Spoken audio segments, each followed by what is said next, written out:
Welcome to Weekly Digest, where we highlight the works of ministers of government as they push the administration's development agenda. Minister of Parliamentary Affairs and Governance Gilty Shira stressed that there is a need for the involvement of persons at the grassroots level in strengthening Guyana's anti-corruption structure. All this is part of trust building. If our people don't trust the institutions, they're not going to share information with you. No matter how much whistleblower legislation you pass, they're just not going to. So part of what we're doing is to build trust that the institutions work, they work fairly and transparently. And that's an important challenge for us. Guyana's anti-corruption framework will see further strengthening to ensure optimal transparency and accountability. This government is firmly committed to putting in place an institutional architecture for good governance that assures that we will be able, first of all, not only to subscribe to all of the international norms to which we have affixed our signatures and affixed our national commitments, but equally a good governance framework that will redound ultimately to the benefit and well-being of all of the Guyanese people. 39 persons from across the country will be trained to operate and maintain medical equipment in hospitals and health centers with the launch of the biomedical program. This will help to significantly reduce downtime with medical equipment. But we want people to be there at the immediate place to make sure that things can be fixed quickly so our turnaround time, downtime, can be drastically reduced from months and years to basically to reduce that to hours. Guyana received approximately $60 million in medical equipment from China to provide the highest quality of healthcare services at the Georgetown Public Hospital Corporation, GPHC. We have seen that when the medical brigade start coming here, that their work here at the Georgetown Hospital and at the Linden Hospital has certainly helped to improve tertiary health care in Guyana. And what was also very important in this relationship is not just that the doctors came in and did surgery and they left. What was important was that they did surgery and they teach their local counterparts how to do these types of surgery. And just over the last 2 years or so, some 64 clinical and public health practitioners from across the Caribbean are now holders of certificates in areas of health, enabling them to better contribute to the Caribbean's developing health sector. The 3-month course saw persons instructed in either leadership and management in health or policy development and advocacy for global health. So a lot of work is going to be done. And what you'll see is a transformation in the next couple of years of the health sector. But we need the human resource to run this. So that is why it is so important, and I was so happy to hear the kinds of programs that were being offered. Residents from remote communities in Region 9, Upper Takatu, Upper Essequibo, are set to benefit from 4 more telemedicine sites this year. This will help to transform the delivery of healthcare services in the region. This year, we are adding 15 more sites. So we'll be putting 4 in Region 1, 4 in Region 7, 4 in Region 8, 4 more in Region 9, and so that we're increasing that complement. New psychiatric services are being made available with the commissioning of the $100 million renovated psychiatric unit at the Georgetown Public Hospital Corporation. We recognize that a lot of emphasis have been placed in the past on physical health. And we work very hard to put different things in place. But one of the areas that have been neglected is really mental health. Prime Minister Brigadier Retired Mark Phillips has been updated on the progression of works at the Kumu and Mokomoko hydropower projects when he visited the areas. Government will continue to provide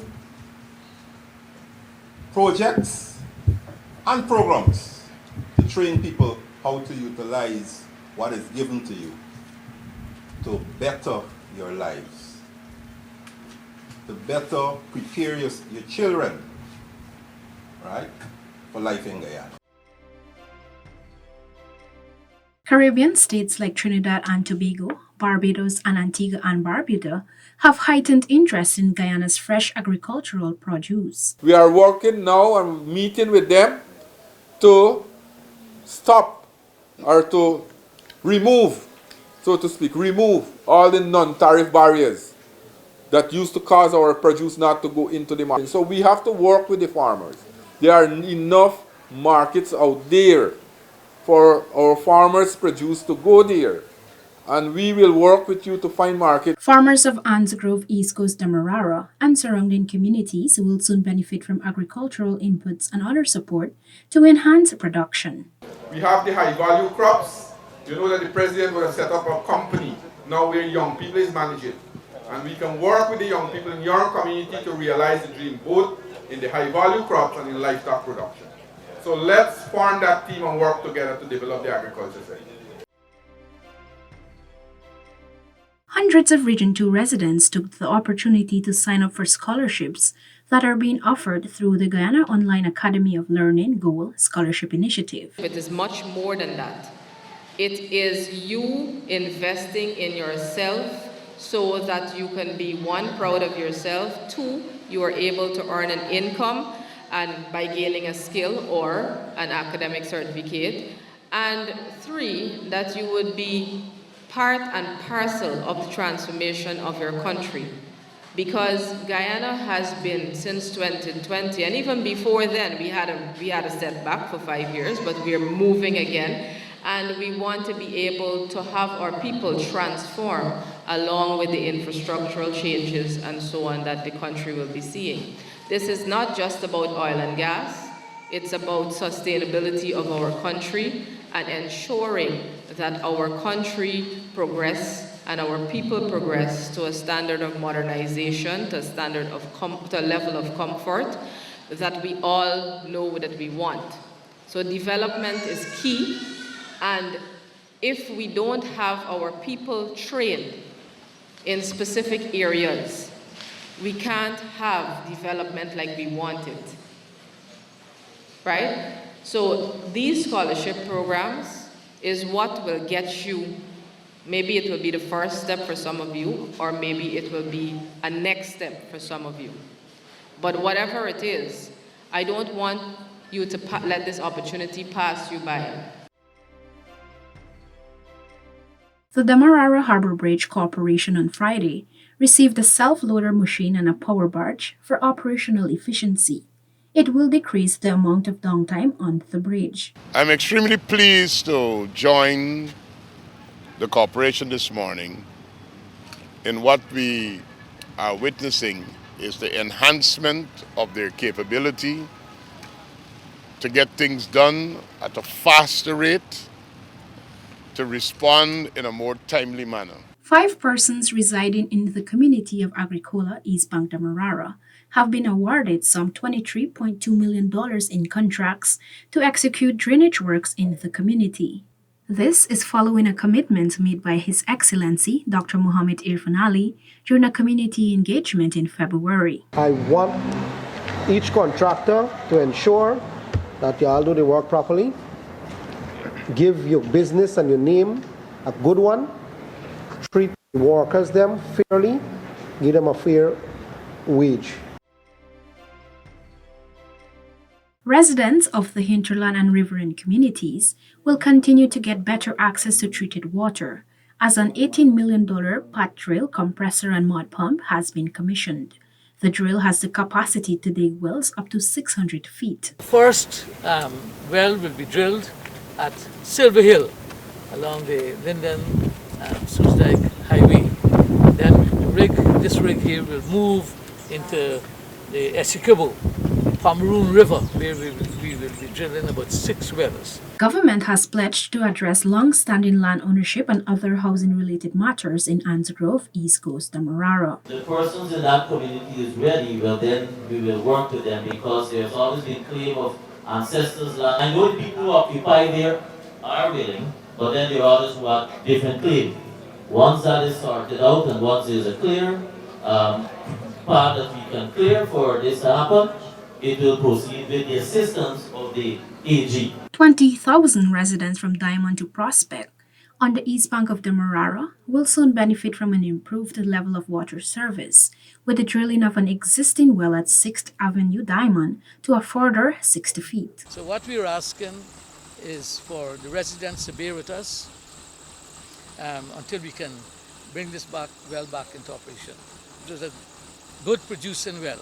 40,000 residents from Eccles to Providence will soon benefit from improved access to potable water with the drilling of a new well in Eccles. All the programs, all the projects, all the funding that you see that are coming to GWIW is for us to achieve our SDG 6 by 2025. That is what we're working towards. That also tells you that you have a commitment by your president to ensure that the resources, however various form, but the resources are made available for us to achieve those targets. Women from Anns Grove were encouraged to partake in hard skill training programs offered by government due to the demand for labor in the various sectors. There's only so many nail technicians you would want to have. The areas of development, that is where women should focus, and that is the type of program I want to bring to Anns Grove and all the villages on the East Coast. We are in contact with the NBC, and I know BIC is developing a program with them to launch some programs in the Anns Grove area. The Board of Industrial Training, BIT, has certified an additional 626 persons in Regions 1 and 2. Many Guyanese have been able to improve their lives by completing technical and vocational training courses through the Board of Industrial Training. That is the reason why the Board of Industrial Training exists, to ensure that persons can do a program without all the fancy requirements of life.